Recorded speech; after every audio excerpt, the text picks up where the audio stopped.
3, 2, 1. Hi all. My mother is, disclaimer, filming, so when I told her to count down to let me know when it started, she just pressed record and went 3, 2, 1 with the fingers too. So, yeah.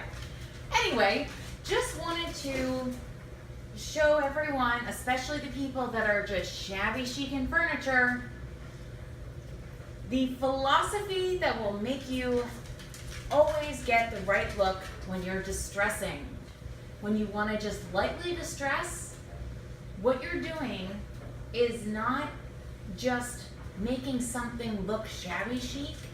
There's a point behind it. It adds a natural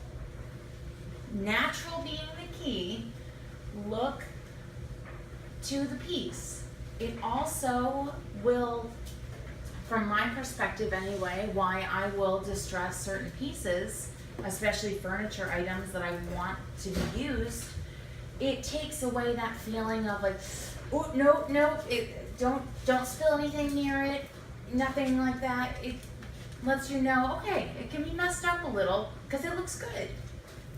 So when you think about it, if you have an old piece of furniture and you see scuff marks on it, whether it's stained or painted, anything, you have to think, where are those and why?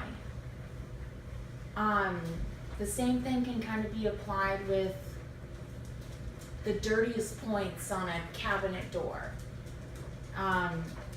The scuff marks and everything, they're going to be around the edges, around the handles. They're going to be on corners because you bump things into them. So when you see a piece of furniture and there's a random distress mark in the dead center of the wood,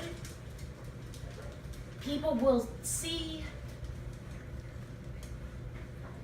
they'll just inherently kind of be like, that's a little off, and not know why. It's because there's no reason in the world, unless someone has a sandpapered butt and just is always there or something. There's no reason that should be distressed. Just keep it to what is natural. So for instance,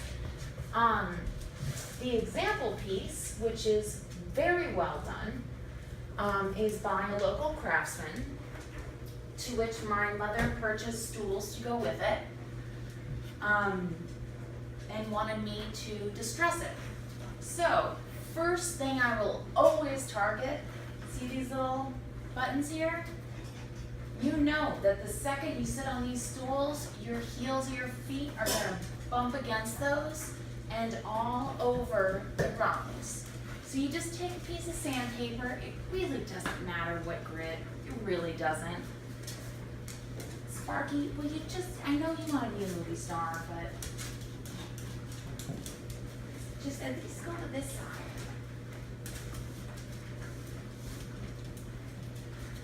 So you just kind of get some wear there. Just really exactly how your foot would do it.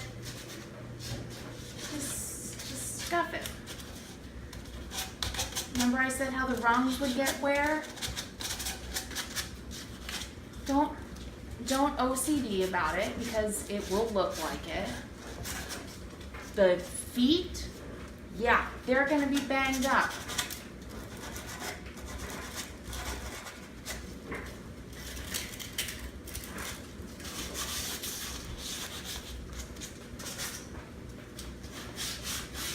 Now these rungs where on the flat parts where you rest your feet, they're gonna really get some use. So scuff them up because you're going to anyway.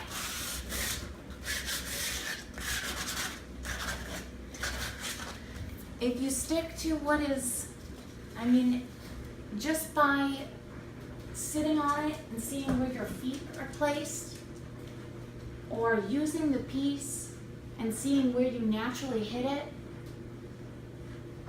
I don't know, put a sticker or something on those places to know, okay, that's where it's going to get scuffed up. I mean, there's a reason she didn't distress here. but she did here, and she did all along these beams, and this part here, genius, because that's where someone would rest their foot. So you have to think, where would someone realistically knock into this? It's not really going to be up inside here, unless you're just weird that way. It's not going to be just stark right in the middle of a piece of wood, ladies. Also, anything painted white with a little horrible distressing is not French provincial. Say it again. White paint does not equal French provincial anywhere, anytime, anyhow, never, ever, nunca, no, yet.